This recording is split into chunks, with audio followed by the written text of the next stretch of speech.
لله نحمده ونستعينه ونستغفره ونعوذ بالله من شرور أنفسنا ومن سيئات أعمالنا من يهده الله فلا مضل له ومن يضلل فلا هادي له وأشهد أن لا إله إلا الله وحده لا شريك له وأشهد أن محمدا عبده ورسوله يا أيها الذين آمنوا اتقوا الله حق تقاته ولا تموتن إلا وأنتم مسلمون يا أيها الناس اتقوا ربكم الذي خلقكم من نفس واحدة وخلق منها زوجها وبث منهما رجالا كثيرا ونساء واتقوا الله الذي تساءلون به والأرحام إن الله كان عليكم رقيبا يا أيها الذين آمنوا اتقوا الله وقولوا قولا سديدا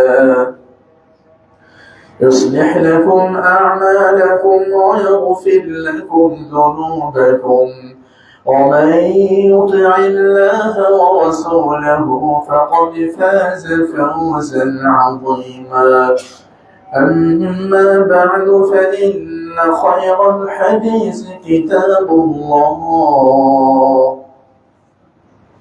وخير الهدي هدي محمد صلى الله عليه وسلم وشر الأمور محدثاتها وكل محدثة بدعة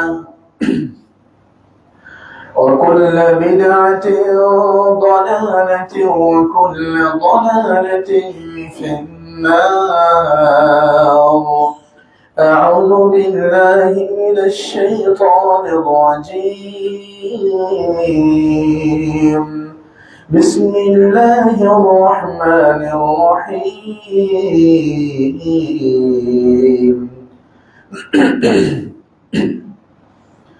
يا أيها الذين آمنوا كتب عليكم الصيام كما كتب على الذين من قبلكم لعلكم تتقون الحمد لله যাবতীয় প্রশংসা অগণিত শুকরিয়া একমাত্র আল্লাহ রাব্বুল আলামিনের জন্য, যার অশেষ দয়ায় আল্লাহর ঘরে আল্লাহর বিধান জুমার সালাত আদায়ের জন্য সময় মতো উপস্থিত হওয়ার সুযোগ পেয়েছি। সে আল্লাহর প্রশংসা করে মন ভরে শুকরিয়া আদায় করছি। আলহামদুলিল্লাহ। সালাত ও সালাম বর্ষিত হোক আমাদের প্রিয় নবী, শেষ নবী, নবী কুল সমাজ নবী মুহাম্মদ বিন আব্দুল্লাহ সাল্লাল্লাহু আলাইহি ওয়াসাল্লামের উপর। সংক্ষিপ্ত আকারে দরুদ ও সালাম পেশ করছি। আল্লাহুম্মা সাল্লি আলাইহি আল্লাহুম্মা বারিক আলাইহি। সম্মানিত সমবেত মুসলিমবৃন্দ, সংক্ষিপ্ত সময়ে জুমার খুতবার আলোচ্য বিষয় শাবান মাসের করণীয় বর্জনীয় রমাদানের প্রস্তুতি।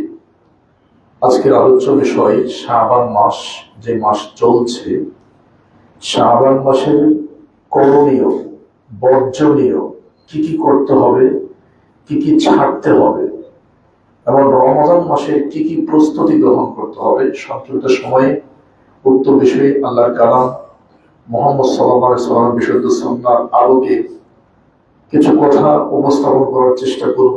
আল্লাহ আমাদের সকলকে কথা বলার, বোঝার, আমল করার তৌফিক দান করুন, আমিন। প্রিয় ভাইয়েরা, শাবান মাসে কিছু কাজ মুসলিম হিসাবে আমাদের করতে হবে, আর কিছু কাজ মুসলিম হিসাবেই সেগুলো বর্জন করতে হবে, সেগুলোকে বাদ দিতে হবে।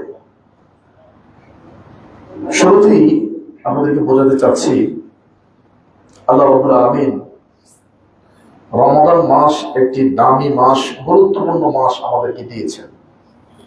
এই দামি মাসের একটা মুহূর্ত, একটা সেকেন্ড যাতে নষ্ট না হয়, সেজন্য পূর্ব প্রস্তুতি, যেটাকে আমরা প্রিপারেশন বলি, যে রমজান তো আসছে, কি প্রিপারেশন নিয়েছেন? তখন বলে সয়াবিন তেল 3 কেজি, পেঁয়াজ 10 কেজি, ডাল 3 কেজি, আরো অনেক কিছু প্রস্তুতি হয়েছে। তার মানে আমরা রমজান মাসের প্রস্তুতি, খাবার কি মানসম্মত খাবার খাওয়া যাবে। ইলিশ মাছ ঢাকাতে ভালো পাওয়া যায় না, চাঁদপুর থেকে নিয়ে আসছে 30,000 টাকার ইলিশ, ডিম সম্পূর্ণ ইলিশ দিয়ে ভরা আছে। তার মানে রমজান মাস আমরা প্রস্তুতি নেই খাওয়ার জন্য, শুধু খাওয়ার প্রস্তুতি নয়, রমজান মাসকে আমাদের প্রস্তুতি গ্রহণ করতে হবে এমন ভাবে যাতে করে একটা মুহূর্ত নষ্ট না হয়। যেমন দেখেন, একটু উদাহরণ দিয়ে আমরা মূল বক্তব্যে যাব। আপনার ছেলে এসএসসি পরীক্ষা দিবে, অথবা আপনার ছেলে ইন্টার পরীক্ষা দেবে, অথবা আপনার ছেলে এসএসসি ইন্টার পাস করেছে, মেডিকেল পরীক্ষা দেবে, মেডিকেল অথবা ঢাকা বিশ্ববিদ্যালয়ের পরীক্ষা দেবে। আচ্ছা, মেডিকেলের 1 ঘন্টা পরীক্ষা অথবা ঢাকা মেডিকেলের 1 ঘন্টার পরীক্ষার জন্য কয়েক বছর পড়াশোনা করতে হয়। মেডিকেলের 1 ঘন্টা পড়ার জন্য, 1 ঘন্টার পরীক্ষার জন্য, এবং ঢাকা বিশ্ববিদ্যালয়ের 1 ঘন্টার পরীক্ষার জন্য কয়েক বছর পড়াশোনা করতে হয়, প্রস্তুতি। আলহামদুলিল্লাহ, আবার কেউ আছে আল্লাহর দয়ায় প্রস্তুতি ছাড়াও পার হয়ে যায়। যেমন প্রসঙ্গক্রমে আলহামদুলিল্লাহ আমাদের ছোট বোন তামিরুল মিল্লাত কামিল মাদ্রাসা থেকে আইন পাশ করেছে, মাদ্রাসার ছাত্রী। তার চিন্তা সে মেডিকেলে পড়বে, কিন্তু বাবার টাকা নাই, এবার আমার মাধ্যমে সুপারিশ করিয়েছে। বাবা ঋণগ্রস্ত, একটা বাড়ি করেছি, এটাই বিক্রি করতে হবে, 20-25 লক্ষ টাকা দিয়ে তোমাকে মেডিকেলে কেমনি ভর্তি করাবো, আমার তো আরো 5-6 জন ছেলে মেয়ে আছে। তো ভদ্র মেয়ে প্রচুর পরিমাণ ইবাদত করে, যতটুকু তাকে চিনি, যতটুকু জানি, প্রচুর পরিমাণ ইবাদত বন্দেগী করে, নফল সিয়াম রাখে, তাহাজ্জুদ পড়ে এবং প্রচুর পড়াশোনা করে। তো মেডিকেলে সে পরীক্ষা দিবে, এটা তার মনের স্বাদ, কিন্তু কোনো প্রস্তুতি নাই তার। কারণ প্রস্তুতি ধরে টাকা লাগবে, পড়াশোনা করতে হবে, প্রাইভেট করতে হবে, কিচ্ছু না। আমি মদিনাতে আছি, আমাদের ছুটি ছিল, আমরা একটু ঘুরতে গিয়েছিলাম, ঘুরে এসে ক্লান্ত শরীরে তায়েফ বা বদরের দিকে গিয়েছিলাম, শুয়ে আছি। ঘুম থেকে উঠে দেখি আমার ওয়াইফ কান্না করছে। বললাম, কিসের কান্না এটা, কি সমস্যা, বাড়িতে কোনো সমস্যা হয়েছে? বলছে, না, আমার ছোট বোন তো মেডিকেল পরীক্ষা দিয়েছিল, মেডিকেলে টিকে গেছে। সুবহানাল্লাহ, মাদ্রাসার ছাত্রী, কোনো পড়াশোনা নাই, কোনো প্রস্তুতি নাই, কোনো প্রাইভেট নাই, বাবার কাছে বলছে মেডিকেলে পড়বে, টাকা নাই, পড়াশোনা নাই, প্রস্তুতি নাই, তেমন কোথাও আসা যাওয়া নাই, বাবার কাছে আবদার জানিয়েছে, টাকা নাই। সে পরীক্ষা দিয়েছে, তবে মনে হয় আল্লাহু আলাম আল্লাহর সাথে তার সম্পর্ক ভালো। পরীক্ষা দিয়েছে, মতিঝিল সিট পড়েছে, পরীক্ষার রেজাল্টে 1 চান্সে সরকারি মেডিকেলে চান্স পেয়ে গেছে।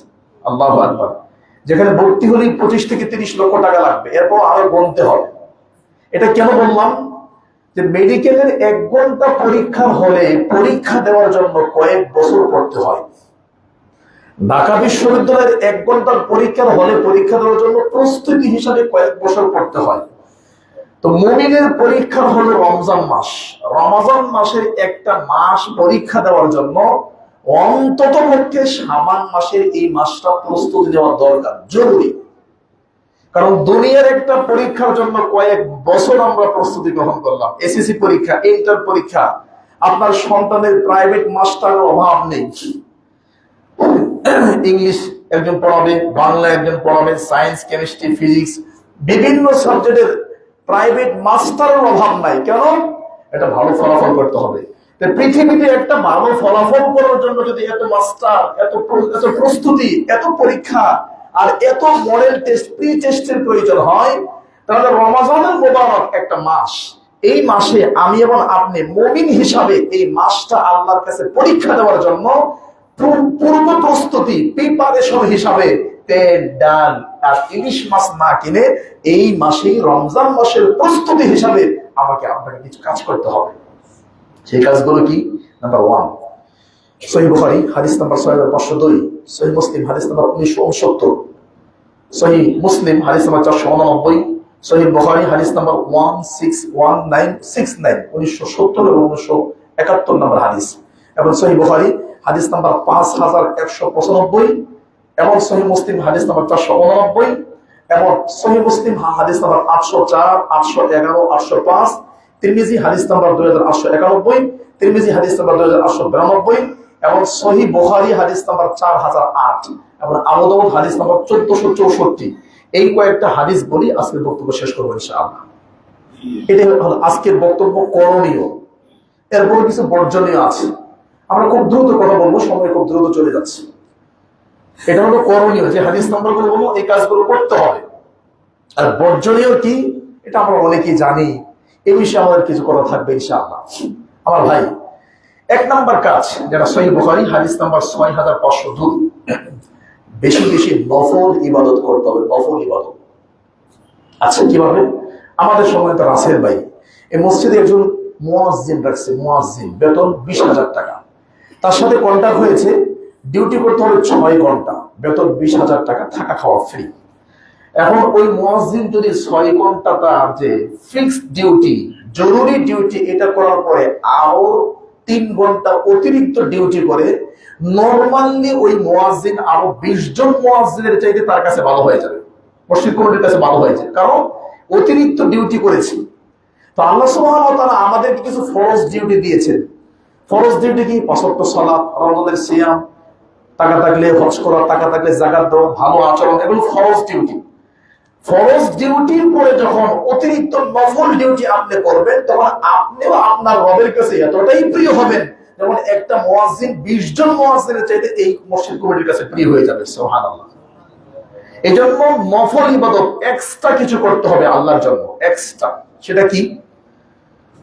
সহিহ বুখারী হাদিস নাম্বার 6502, আন আবি হুরায়রা রাদিয়াল্লাহু তাআলা আনহু قال, তিনি বলেন, قال রাসূলুল্লাহ সাল্লাল্লাহু আলাইহি ওয়াসাল্লাম, রাসূল সাল্লাল্লাহু আলাইহি ওয়াসাল্লাম বলেছেন, قال আল্লাহ তাআলা, আল্লাহ নিজে বলেন, মানে হাদিসে কুদসি, মান আদালি ওয়ালিয়ান ফাকাদ আযানতুহু বিল হারব, যারা আমার ওলির সাথে, আল্লাহ বলছেন, যারা আমার ওলি, আমার বন্ধুর সাথে যারা বিদ্বেষ পোষণ করে, আমি আল্লাহ তাদের সাথে যুদ্ধের ঘোষণা করলাম। আল্লাহর ওলি কারা? আল্লাহর ওলি, ঢাকা শহরে যত গলি তত আল্লাহর ওলি পাওয়া যায়।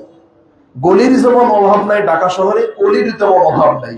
তবে অলির মাথার মধ্যে জট বেঁধে আছে, অলি পেশাব করে, পায়খানা করে, পানি ব্যবহার করে না। অলির স্ত্রী নাই, কিছু নাই, সন্তান নাই। যত পরিমাণ গাঁজা খাইতে পারে তত পরিমাণ আল্লাহর ওলি হতে পারে। নাউজুবিল্লাহ মিন যালিক। এই ওলি না। কোন ওলি? ফরজ ইবাদত করার পাশাপাশি বেশি পরিমাণ নফল ইবাদত করলে আল্লাহর ওলি হওয়া যায়। এটা কোরআন কারীম পারা নাম্বার 11, পৃষ্ঠা নাম্বার 15, লাইন নাম্বার 1 থেকে 3, সূরা নাম্বার 10, সূরা ইউনূস। আল্লাহ বলছেন, আলা ইন্না আউলিয়া আল্লাহ লা খাউফুন আলাইহিম ওয়া লা হুম ইয়াহজানুন الذين آمنوا وكانوا يتقون ألا إن أولياء الله, যারা আল্লাহর ওলি, আল্লাহর বন্ধু, তাদের কোনো ভয় নাই, তাদের কোনো চিন্তা নাই। আল্লাহর বন্ধু কেমনি হওয়া যাবে? রাসূলুল্লাহ সাল্লাল্লাহু আলাইহি ওয়াসাল্লাম বলেন, আল্লাহ বলেন, ওমা ইয়াজালু আবদি ইয়াতাকাররাবু ইলাইয়া বিন নওয়াফিল, বান্দা নফল ইবাদত যত বেশি করে সে তত আমার কাছে চলে আসে। বান্দা ফরজ ইবাদতের পাশাপাশি নফল ইবাদত যত বেশি পরিমাণে করে সে তত আমার নিকটে চলে আসে। হাত্তা উহিব্বাহু, এমনকি আমি তাকে এত ভালোবাসি। কুনতু সামাহু আল্লাযী ইয়াসমাউ বিহি, আমি আল্লাহ ভালোবাসতে বাসতে আমি আল্লাহ ওই বান্দার কান হয়ে যাই, যে কান দিয়ে বান্দা শুনে। আবাসারাহু আল্লাযী ইয়াবসুরু বিহি, আমি বান্দার চোখ হয়ে যাই, যে চোখ দিয়ে আপনি দেখেন। ওয়ায়াদাহু আল্লাতী ইয়াবতিশু বিহা, আমি আল্লাহ ওই বান্দার হাত হয়ে যায়, যে হাত দিয়ে বান্দা ধরে। ওয়ারিজলাহু আল্লাতী ইয়ামশি বিহা, আমি আল্লাহ বান্দার পা হয়ে যাই, যে পা দিয়ে বান্দা হাঁটে। ওয়ালাইন সালানি, এই বান্দা আমার কাছে যখন যেই মুহূর্তে যা কিছু চাই, যখন যেই মুহূর্তে যা কিছু চাইবে আমি তাকে অবশ্যই দিয়ে দিই। ওয়ালাইন ইস্তিআযানি লাউইদান্না, আমার এই বান্দা যদি আমার কাছে বিপদ আপদ বালা মুসিবত ভূমিকম্প ভূমিধস ঘূর্ণিঝড় ইত্যাদি বিপদ যে কোনো মুসিবত থেকে আমার কাছে আশ্রয় চাই, আমি মুহূর্তের মধ্যে থেকে আশ্রয় দিয়ে দিই। সুবহানাল্লাহ। তাহলে আমার ভাই, রমাদান মাসের 1 নম্বর প্রস্তুতি হচ্ছে বেশি পরিমাণে নফল ইবাদত এই মাসে করা। বেশি পরিমাণে নফল যদি এখন থেকে শুরু করেন তাহলে রমজানে কষ্ট হবে না। হঠাৎ করে গাড়ি ব্রেক দিলে গাড়ির ব্রেক ভেঙে যাওয়ার সম্ভাবনা আছে। সেই গত রমজান থেকে এই রমজান পর্যন্ত টানা প্রায় 11 মাস আপনি একটা স্টাইলে চলেছেন। এখন হঠাৎ যদি গাড়িটা ব্রেক দেন, আজকে রাত্রে চাঁদ উঠবে, আগামীকাল সিয়াম রাখবেন, এই ব্রেক আপনার নষ্ট হয়ে যাবে। হানিফ, শিমুলি, এনা যে ব্র্যান্ডের গাড়িগুলো আছে 100, 110, 20 কিলোমিটার বেগে গাড়িগুলো চালায়, এই গাড়িগুলো হঠাৎ ব্রেক করে দেখি কন্ট্রোলে নিয়ে আসে, কারণ এদের ব্রেক অনেক হাই লেভেলের। তো একদিন দুদিন যাবে, গাড়ি যখন পুরাতন হয়ে যাবে, হঠাৎ করে ব্রেক দিলে গাড়ি আর ব্রেক হবে না, ব্রেক ফেল হয়ে যেতে পারে। আপনিও 11 মাস একটা স্টাইলে চলেছেন। গত 11 মাসের নফল সিয়াম রাখেন নাই, তাহাজ্জুদ পড়েন নাই, কোরআন মাজিদ তেলাওয়াত করেন নাই, দান সদকা তেমন কিছু করেন নাই, খারাপ কাজ বহু করেছেন। তো গত 11টা মাস একটা স্টাইলে জীবন যাপন করেছেন। রমজান যদি আগামীকাল শুরু হয়, আগামীকাল থেকে যদি আপনি 100% ভালো হওয়ার চেষ্টা করেন, তারাবি পড়বেন, তাহাজ্জুদ পড়বেন, কোরআন তেলাওয়াত করবেন, দান করবেন, সদকা করবেন, ভালো কিছু করবেন, আপনার পক্ষে তেমন সম্ভব হবে না। কেন সম্ভব হবে না? হঠাৎ করে আপনার গাড়ি ব্রেক করে ব্রেক হবে না, বরং উল্টা হয়ে যেতে পারে। উল্টা কি? 11 মাস কোন রোজা রাখেন নেই, হঠাৎ করে আগামীকাল থেকে যখন রোজা রাখা শুরু করবেন, তখন নিজের বউ, শাশুড়ি, খালা শাশুড়ি সবারই তালাক দিবেন। কারণ যখন দুপুর পার হয়ে 4টা হবে, বিকাল যখন 4টা বেজে যাবে, 11 মাস পেট ভরে খাইছেন, আজকে সারাদিন না খায় আছেন, হঠাৎ করে গাড়ি ব্রেক দিয়েছেন, মাথা নষ্ট। স্ত্রী কোনো ভালো কাজ করেছে, উল্টা পাল্টা করেছে, মুহূর্তের মধ্যে আপনার মেজাজ খারাপ হবে। কারণ কি? এটা আপনি অভ্যস্ত না। এই জন্য এই মাসেই কিছু নফল ইবাদত করে আপনার ব্রেন, আপনার শরীরটাকে স্ট্রং করতে হবে, যাতে রমজানে কোনো প্রকারের ক্ষতি না হয়। তাহলে 1 নাম্বার কি? বেশি বেশি নফল ইবাদত করা। 2 নাম্বার, বিশেষ করে বেশি পরিমাণে এই মাস থেকে নফল সিয়াম রাখা। কেমন নফল সিয়াম? খেয়াল করেন, সহিহ বুখারী হাদিস নাম্বার 1969 এবং সহিহ বুখারী হাদিস নাম্বার 1970। রাসূল সাল্লাল্লাহু আলাইহি ওয়াসাল্লাম শাবান মাসে এত বেশি নফল রোজা রাখতেন যে রমজানের পরে বাকি 11 মাসে অন্য কোনো মাসে এত নফল রোজা রাখতেন না যতটা এই মাসে রাখতেন। আবার বলছি, রমজান মাস আল্লাহ নবী পূর্ণাঙ্গ সিয়াম রাখতেন। রমজান মাসের পরে বাকি 11 মাসে এত বেশি নফল রোজা রাখতেন না যতটা এই মাসে তিনি রাখতেন। কেউ বলছেন মুহাম্মদ সাল্লাল্লাহু আলাইহি ওয়াসাল্লাম সারা মাস সিয়াম রাখতেন। সুতরাং এখান থেকে মুহাদ্দিসিন কেরামের মতামত হচ্ছে, যদি কেউ চায় এই শাবান মাস ফুল সিয়াম রাখবে, 2-1 দিন বাদ দিয়ে, সে যাতে ফুলই রাখে। কেউ যদি অভ্যস্ত হয় সোমবার বৃহস্পতিবার রাখা, সোমবার বৃহস্পতিবার রাখো। কেউ যদি অভ্যস্ত হয় 13, 14, 15 আইয়ামে 20 রাখবে, তাহলে সে সেটাই রাখো।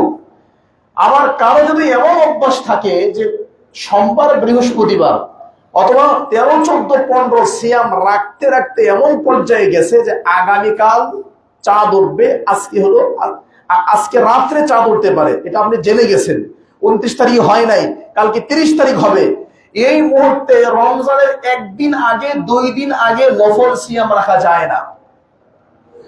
রমজান শুরু হওয়ার 1 দিন বা 2 দিন আগে নফল সিয়াম রাখা যায় না। কারণ কি? অনেকে এটা করে থাকে, লা ইয়াতাকাদ্দামায়ান্না আহাদুকুম সিয়াম রমাদান বিয়াউমিন ওয়ালা ইয়াউমাইন, তোমাদের কেউ যাতে 1 দিন বা 2 দিন আগে থেকে রমজানের সিয়াম শুরু না করে। মানে যদি টানা মাসও আপনি সিয়াম রাখেন, রমজান শুরু হওয়ার 1 দিন আগে আপনি ফ্রেশ থাকতে হবে, একটু রেস্ট নিতে হবে। 1 দিন বা 2 দিন ওটা রাখা যাবে না। তবে কেউ যদি অভ্যস্ত হয়, নিয়মিত রাখে সোমবার বৃহস্পতিবার, আর আজকে মনে করেন সোমবার, কালকে হলো রমজান, তাহলে সে রাখতে পারে। তাহলে 4টা কথা। 1, কেউ যদি শাবান মাসের অধিকাংশ দিন সিয়াম রাখতে চায় রাখতে পারে। 2, কেউ যদি সোমবার বৃহস্পতিবারে অভ্যস্ত এই দিনে রাখবে, রাখুক, সমস্যা নেই। 3, কেউ যদি 13, 14, 15 অভ্যস্ত রাখবে, রাখুক, সমস্যা নেই, প্রস্তুতি হয়ে যাবে। 4, এগুলো একটাও করে নাই, আগামীকাল রমজান, আজকে সিয়াম শুরু করছে, এটা নিষিদ্ধ, এটা যাবে না। তাই 4টা অবস্থার মধ্যে 3টা জায়েজ, একটা নিষিদ্ধ। চলেন আমার ভাই, এবার চলেন 3 নম্বর গুরুত্বপূর্ণ বিষয় মহিলাদের জন্য। জামাই বিদেশে থাকে, সৌদি আরব, কাতার, কুয়েত, 1 মাসের ছুটিতে আসছে, এটা শাবান মাস। রমজান মাসে স্বামী আমার চলে যাবে 2-3 বছরের জন্য। এখন কেউ যদি সহিহ বুখারীর 1969 এবং সহিহ বুখারীর 1970 নম্বর হাদিস অনুপাতে কোন মহিলা যদি আমল শুরু করে যে আমি এখন থেকে সিয়াম রাখবো, তাহলে এই সিয়াম ওই মহিলার জন্য জায়েজ নাই। কেন জায়েজ নাই? কারণ তার স্বামীর হক পূর্ণ করা ফরজ। নফল সিয়াম স্বামীর পারমিশন ছাড়া রাখা যায় না। আমাদের এখানে অনেক মহিলারা আসে, আলহামদুলিল্লাহ। মা বোনদের জন্য জরুরি কথা, রমজান মাসের প্রস্তুতি হিসাবে শাবান মাসে সিয়াম বেশি পরিমাণে রাখতে হয়, এ কথা ঠিক। তবে এর অর্থ এই নয় স্বামীর পারমিশন ছাড়া, স্বামীকে না জানায়া, অথবা স্বামীর চাহিদা আছে, দিনের বেলা প্রয়োজন হতে পারে, 1 মাসের ছুটিতে আসছে, 1 মাসের প্রতিটা মুহূর্তে আপনি স্বামীকে সময় দিতে যদি চাই, তাহলে আপনি দিতে বাধ্য। এই ক্ষেত্রে মহিলাদের জন্য সহিহ বুখারী হাদিস নাম্বার 5195, হাদিস নাম্বার 5195, 5195 নম্বর হাদিস সহিহ বুখারী। রাসূলুল্লাহ সাল্লাল্লাহু আলাইহি ওয়াসাল্লাম বলছে, কোন মহিলা তার স্বামীর অনুমতি ছাড়া এই শাবান মাস বা বাকি 11 মাসের কোন নফল সিয়াম রাখবে না।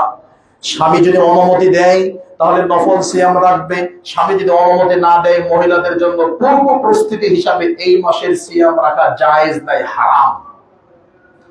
আমার ভাই, 4 নম্বর গুরুত্বপূর্ণ বিষয়, এই মাসের গুরুত্বপূর্ণ আমলগুলোর মধ্যে অন্যতম আরেকটি কাজ হচ্ছে এই মাসে বেশি পরিমাণে দান সদকা করা।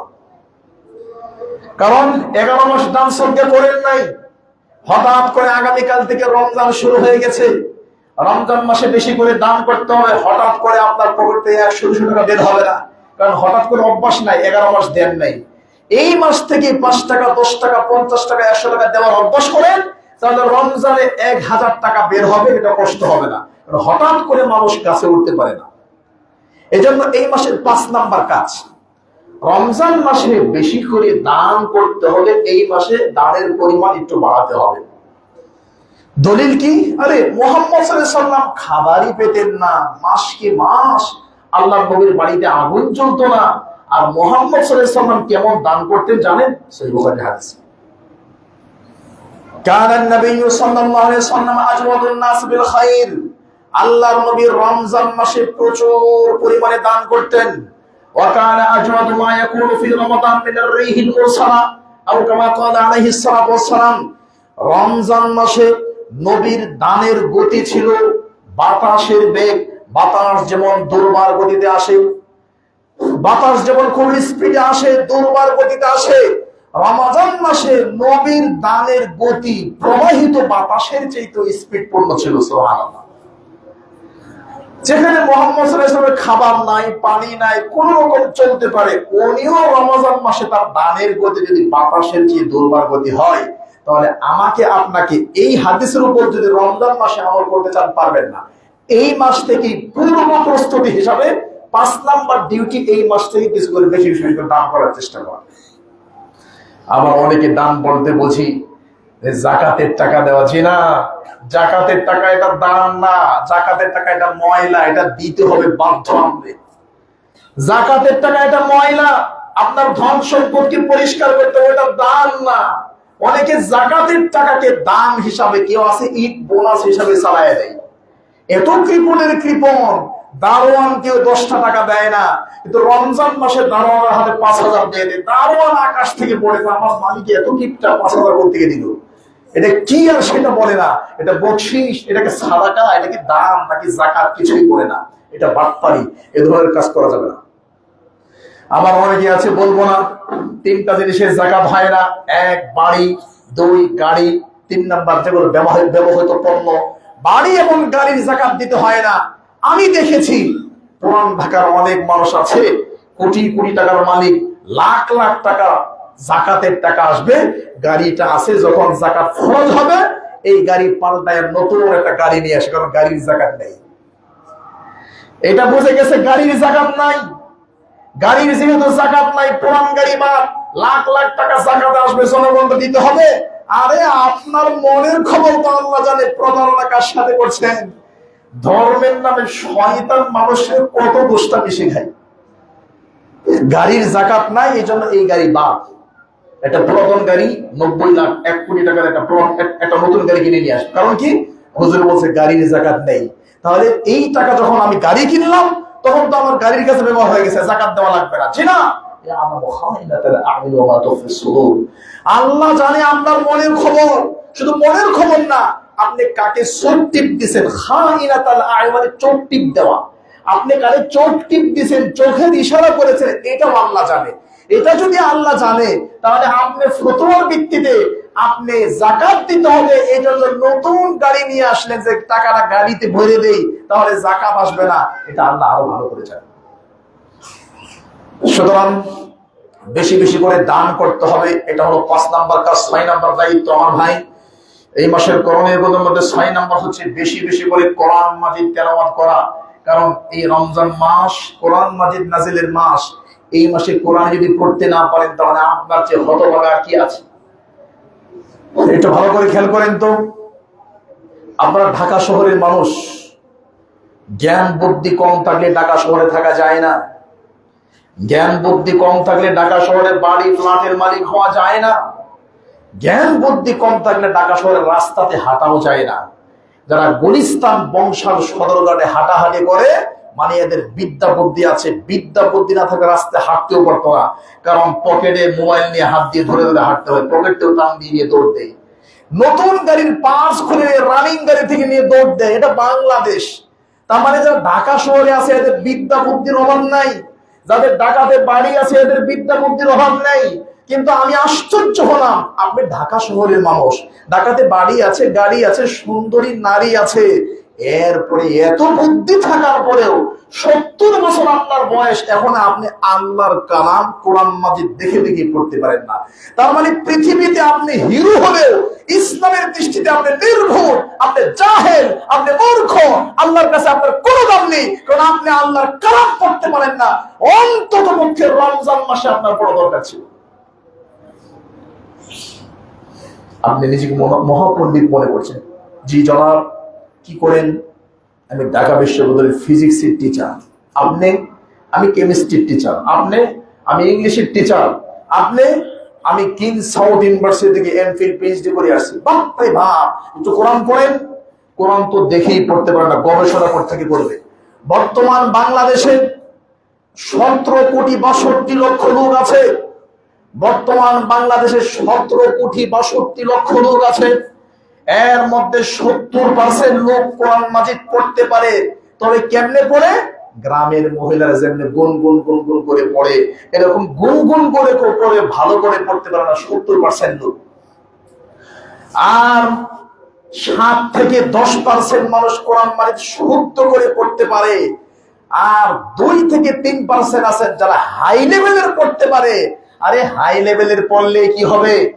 আমার আপনার সন্তান বাংলাদেশের মানুষ, বাঙালি মানুষ, এই বাংলাদেশি এরিয়া পার হয়ে সৌদি আরব, কাতার, কুয়েত, লেবানন, জর্ডান, ইরাক, ইরানে গিয়ে বিশ্ব কোরআন প্রতিযোগিতায় ফার্স্ট হয়ে যাচ্ছে আমার আপনার সন্তান। আমার আপনার সন্তান, বাঙালি সন্তান, বাংলাদেশের সীমানা পার হয়ে পৃথিবীতে 100-150 দেশের সাথে প্রতিযোগিতা করে কোরআন প্রতিযোগিতায় ফার্স্ট হয়ে যাচ্ছে। এরপরেও সেই তার কোরআন সম্পর্কে তেমন ধারণায় কেন ধারণা নেই? একজন বিশ্বজয়ী হাফেজে কোরআন, তাকে প্রশ্ন করা হচ্ছে আপনি বিশ্বজয়ী হাফেজে কোরআন কেমনে হলেন? সে বলছে আমি বাথরুমের মধ্যে বসে কোরআন মাজিদ তেলাওয়াত করি। তার মানে এই হাফেজ দিয়ে কি হবে? বিশ্বজয় করে কি হবে? যেই হাফেজের এই পরিমাণ জ্ঞান নেই, বাথরুমের মধ্যে আল্লাহর নাম বলা যায় না, বাথরুমে জিকির আজকার করা যায় না। এই জন্য দুঃখের সাথে বলতে হয়, বিশ্বজয়ী হাফেজ হয়েছে বলে আমি বাথরুমের মধ্যে কোরআন মাজিদ তেলাওয়াত করি। এই হাফেজ আর আপনার মধ্যে কি পার্থক্য আছে? সে শুদ্ধ করে পড়তে পারে, আর আপনি শুদ্ধ করে পড়তে পারেন না। আমার ভাই, এভাবে পড়লে হবে না। আমি বলতে চাচ্ছি, রমাদান মাস কোরআন মাজিদ নাজিলের মাস, আপনাকে কোরআন শুদ্ধ করে পড়তে হবে। এই মাস থেকে আপনাকে প্রস্তুতি নিতে হবে। হুজুর, আমি তো পারি না, এই কথা আমি বিশ্বাস করি না। যদি কেউ বলে আগামীকাল সূর্য পূর্ব দিকে উঠবে, এটা বিশ্বাস করা যায় না। এরপরে অসম্ভবকে সম্ভব মনে করা যায় কয়েক সেকেন্ডের জন্য। এটা আপনি কোরআন মাজিদ পড়তে পারেন, এটা আমার বিশ্বাসই হয় না। আপনি ঢাকার মানুষ, আপনি বুদ্ধিমান মানুষ, আপনার ব্রেইনের কোনো কমতি নাই, প্রচুর পরিমাণ পণ্ডিত মানুষ, আপনি পণ্ডিত। এত পণ্ডিত দুনিয়াতে, কোরআন কেন পড়তে পারেন না? অতএব আমার ভাই, আজকের মেসেজ একটাই, আপনাকে শুদ্ধ করে কোরআন মাজিদ পড়তে হবে। বর্তমান বাংলাদেশে ৫১,৭০৪ জন ডক্টরেট আছে। ডক্টরেট বোঝেন? মানে পৃথিবীতে একাডেমিক ডিগ্রি সর্বোচ্চ লেভেল যেটা, এমফিল, পিএইচডি, ডক্টরেট। বর্তমান বাংলাদেশে ৫১,৭০৪ জন, মানে ৫২,০০০-এর কাছাকাছি। ১৭,৬২,০০,০০০ মানুষের মধ্যে ৫২,০০০ মানুষ যারা পৃথিবীর সর্বোচ্চ ডিগ্রি এমফিল, পিএইচডি করা আছে। আমার বিশ্বাস, পৃথিবীর সর্বোচ্চ ডিগ্রি নেওয়া ৫২,০০০ এমফিল, পিএইচডি ডক্টরেট যারা বাঙালি আছে, এদের মধ্যে 10% ডক্টরেটকে আপনি খুঁজে পাবেন না যারা কোরআন শুদ্ধ করে পড়তে পারে। অথচ পৃথিবীর সর্বোচ্চ ডিগ্রি এমফিল, পিএইচডি করেছে, সে কোরআনই শুদ্ধ করে পড়তে পারে না। এই ডিগ্রির 5 পয়সা দাম নাই, কারণ কোরআন ছাড়া কোনো ডিগ্রির মূল্যায়ন হতে পারে না। ভারাক্রান্ত হৃদয়ে বলতে হয়, আপনারাও দেখেছেন এরকম এমফিল, পিএইচডি করে একটা মানুষ ডান পাশে বসে আছে। ডান পাশে বসে একটা প্রতিষ্ঠিত বেদাত, চূড়ান্ত বেদাত, নির্ভেজাল বেদাত, নির্কাম বেদাত, যে বেদাতকে হানাফিরাও স্বীকার করে, জ্ঞান পাপী এক বিদ্বান, জ্ঞান পাপী এক পিএইচডি ডক্টরেট হোল্ডার, সে বলছে 5 ওয়াক্ত সালাতের পরে সম্মিলিত মুনাজাত সুন্নাত। নাউজুবিল্লাহ মিন যালিক। এও নাকি মানুষ। আমরা তাদের কি মানুষই মনে করি না? সুন্নাত বলে কি করে, যেখানে হানাফিরাই বলে না করলেও চলবে। হানাফিরাও অনেকে আছে বেদাত বলে যাচ্ছে, আর সেখানে একজন মানুষ এমফিল, পিএইচডি করা, সে বলছে এটা সুন্নাত, এটা বেদাত নয়। নাউজুবিল্লাহ মিন যালিক। আমার ভাই, কেন বললাম? কোরআন এবং সুন্নাহর আসল জ্ঞান তার ভিতরে নেই। আল্লাহ বোঝার তৌফিক দান করুক, আল্লাহুম্মা আমিন। মোটামুটি রমজান মাসের করণীয় 6টা করণীয় আমি আপনাদের সামনে বললাম। তার মধ্যে জরুরি একটা করণীয় হলো বেশি বেশি কোরআন মাজিদ তেলাওয়াত করা। আমার ভাই, মুরব্বী যারা আছেন, আমার বাবার বয়সের, হাত ধরে বলছি, আমার বয়সের যারা আছে, আমার বন্ধুর মতো আমার ভাইয়েরা, তোমাদের হাত ধরে বলছি, আমার চেয়ে ছোট যারা আছে, আমিও তাদের হাত ধরে বলছি, বিনয়ের সাথে বলছি, আমি মুসলিম, আপনি মুসলিম। মুসলিম হিসাবে রমাদান মাস হিসাবে অন্ততপক্ষে রমজান মাস কোরআন মাজিদ নাজিলের মাস, এই মাসে আপনি কোরআনটা ভালো করে পড়বেন, পড়ার চেষ্টা করবেন। আল্লাহ তৌফিক দান করুন, আল্লাহুম্মা আমিন। বিশ্বাস করেন, আমাদের বলতে হয় না। সম্মানিত রাসেল ভাই একটু আগে বলছিলেন তারাবি প্রসঙ্গে, আমিও গত বছর টানা প্রায় 4 মাস প্রোগ্রাম করেছি, টানা 4 মাস মাহফিল। আর আমাদের দেশে যারা বক্তা আছেন, প্রফেশনাল বক্তা, তারা শুধু রাতের বেলা বক্তব্য দেয়, এরপর দিনেও ঘুমায়, রাতেও ঘুমায়, আর কোনো কাজ নেই। ফ্লেক্সিবল জীবনযাপন করে, সুন্দর গাড়ি, ভালো কাপড় নিয়ে তারা মাহফিল করে 1-1.5 ঘন্টা কথা বলে চলে আসে, আর কোনো কাজ নাই। কিন্তু আমার কাপড় ঠিক থাকে না, আমি রিক্সা, ভ্যান, অটো, ট্রাক দিয়েও যাই মাহফিলের মধ্যে, কারণ আমার কোনো গাড়ি নেই। এভাবে সারা রাত প্রোগ্রাম করে আবার সকাল 7টা, 6:42 সূর্য উঠে, সকাল 7টায় আমাকে ক্লাসে ঢুকতে হয়, 7টায় গিয়ে পড়াতে হয়। চেহারাও ঠিক নাই, শরীরও ঠিক নাই, মাঝে মধ্যে মনে হয় এখনই মরে যাব। এইভাবে কষ্ট করে গত বছর, মানে আগামীকাল রমজান, আজকে রাত্রে তারাবি হবে, আমার আজকেও প্রোগ্রাম আছে, আজকের আগের দিনও প্রোগ্রাম আছে। এভাবে মাহফিল করে হলেও রমজান মাসটাকে চেষ্টা করেছি আল্লাহর জন্য, যেটা কোরআন মাজিদ নাজিলের মাস, যত কষ্ট হোক কোরআন পড়তেই হবে। আমি সেই দিক থেকে চেষ্টা করি। আমার ভাই একটু আগে দোয়া করলেন, আপনাদের কাছে দোয়া চাই, মরণ পর্যন্ত যদি আল্লাহর কালাম আল্লাহ আমার অন্তরের মধ্যে দিয়ে এটার সম্পূর্ণ বোঝ, সালাফদের বোঝ অনুযায়ী সম্পূর্ণ মুখস্থ করে মানুষের কাছে প্রচার করে মৃত্যুটা যদি আল্লাহর সন্তুষ্ট দিয়ে তাওহীদের উপর হয়, আল্লাহ সেটা কবুল করুন। আল্লাহুম্মা আমিন। বলো যে আপনার গীত গাইলেন কেন? আপনার কথা কেন বললেন? আমার কথা না, এটা বলার অর্থ হলো এত ব্যস্ততার মাঝেও কোরআনকে চেষ্টা করে একটু ভালোবাসার জন্য আপনারা কি পারবেন না দিনে 10 মিনিট 15 মিনিট কোরআন মাজিদ শেখার জন্য? অবশ্যই পারবেন। অন্তত পক্ষে রমজান মাসে কোরআনটা পড়েন, পড়ার চেষ্টা করেন। হ্যাঁ, যদি রমজান মাসে না, যদি এই মাসে না পড়েন তাহলে সমস্যা কি হবে? রমজান মাসে শুরু করবেন, 15 মিনিট পড়ার পর আমার চোখে গোতায়, চোখ দিয়ে পানি বের হয়, ভালো লাগে না, চোখে দেখি না। কারণ কি? 11 মাস প্রস্তুতি নাই, এই মাসে প্রস্তুতি নাই। এজন্য কোরআন মাজিদ নিয়ে দেখলে চোখ দিয়ে পানি বের হয়, চোখ দিয়ে গোতায়, চোখে এই সমস্যা ওই সমস্যা, এটা বলবেন। আর এই মাস থেকে প্রস্তুতি শুরু করলে রমজান মাসে কোরআন মাজিদ দেখে দেখে পড়লে আর সমস্যা হবে না। এজন্য এই মাস থেকে পড়তে হবে। আমি মোটামুটি 6 থেকে 7টি করণীয় বললাম। এবার এই মাসের কিছু বর্জনীয় বলি, সময় খুব দ্রুত চলে যাচ্ছে। ভালো করে খেয়াল করতে হবে আমার ভাই, এই মাসে অনেকগুলো সমস্যা আছে, তার মধ্যে জরুরি কয়েকটি সমস্যা আমি আপনাদেরকে বলছি। এই মাসে একটা রাত কয়েকদিন পরেই শুরু হবে, মনে হয় 2-1 ভিতরেই। তার নাম হচ্ছে শবে বরাতের রাত। ইসলামী শরীয়তের মধ্যে শবে বরাতের রাত বলতে কিছু নেই। ভারত, পাকিস্তান, বাংলাদেশে এই বেদাতটা চলছে। এই বেদাতের জন্ম বেশি দিন হয় নাই, এটা একটা চূড়ান্ত প্রতিষ্ঠিত বেদাত। আর এই বেদাত যদি কেউ করে তাকে জাহান্নামে যেতে হবে। দলিল নিবেন কয়টা?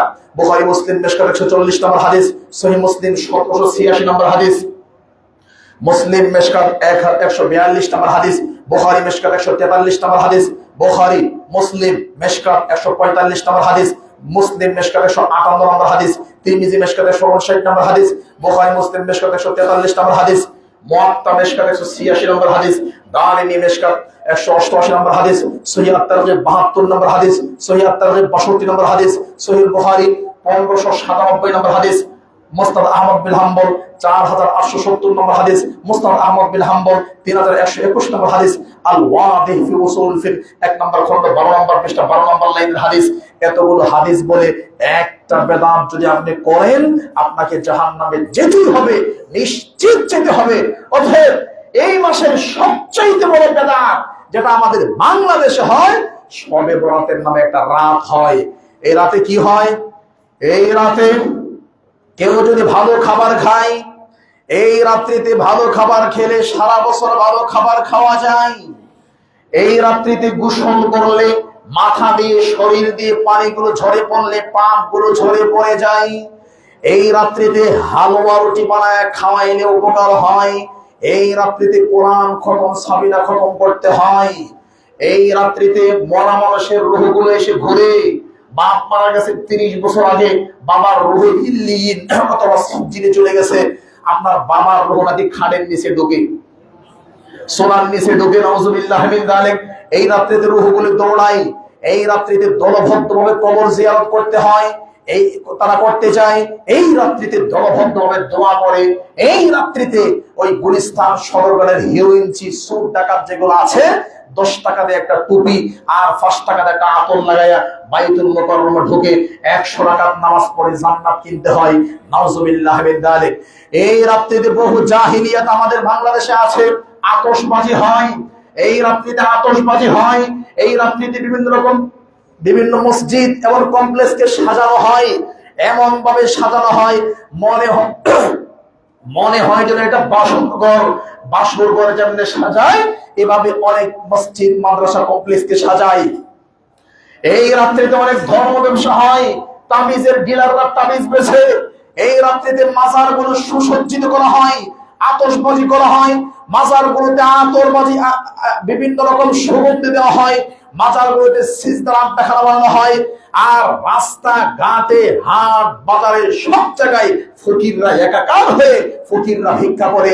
এই রাত এক আনন্দময় রাত হয়। আর এই রাত্রিতে নাকি কোরআন নাজিল হয়েছে, কানা দাজ্জালে বলেছে।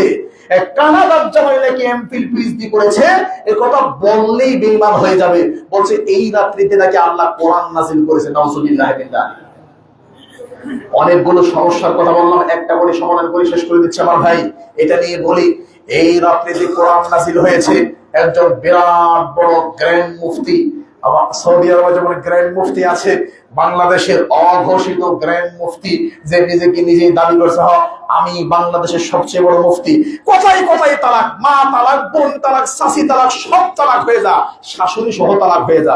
কোথায় কোথায় কাফের, মুশরিক, বেঈমান, হিন্দু, খ্রিস্টান, এমন কথা যার মুখ দিয়ে বের হয় বলতে হুজুর আপনি দাজ্জাল বললেন কেন? ভাই আমি বলি নাই, মুহাম্মদ সাল্লাল্লাহু আলাইহি ওয়াসাল্লাম বলছেন, হাদিস সহিহ মুসলিম, ইয়াকুনু ফি আখিরিজ জামানি দাজ্জালুন কাযাবুন, শেষ জামানায় দাজ্জাল কোয়ালিটির মিথ্যুক কিছু লোক আসবে, ইয়াতুনাকুম মিনাল আহাদিস, তারা তোমাদেরকে এমন নতুন নতুন হাদিস শোনাবে, বিমা লাম তাসমাউ আনতুম ওয়ালা আবাউকুম, যেই হাদিস তোমরা তো শোনো নাই, তোমাদের বাপ দাদার 14 গোষ্ঠী কেউ শুনে নাই।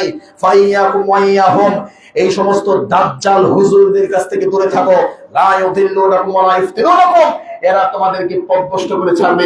মানুষ কত নিচে নামতে পারে, মানুষ জান্নাতের জন্য জীবন বিক্রি করে দেবে, এটা মুমিনের পরিচয়।